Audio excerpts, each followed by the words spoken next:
defying death.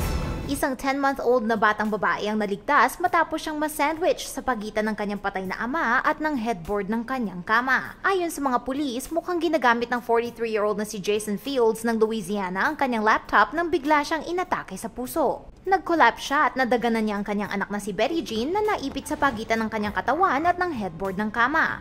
3 araw na natrap ang maliit na baby sa napakainit na 37 degrees Celsius. Makalipas ang ilang araw, tinangkang gisingin ng 5-year-old na anak ni Fields ang kanyang patay na ama na nabubulok na ang katawan. Inalerto ng bata ang isang kapitbahay na sinabi sa bata na maaring patay na ang kanyang ama. Nagtawag ng paramedics ang kapitbahay na naitulak paalis sa katawan ng baby ang bangkay ng ama. Na-dehydrate ng husto ang baby at napuno ng paltos ang kanyang katawan. Nagkaroon din siya ng itim na marka sa kanyang ulo kung saan napadikit ito sa headboard. Nagpapagaling na ngayon ang baby sa ospital. Ang kanyang ina na nakakulong sa jail ay nabigyan ng early release para maalagaan niya ang kanyang mga anak.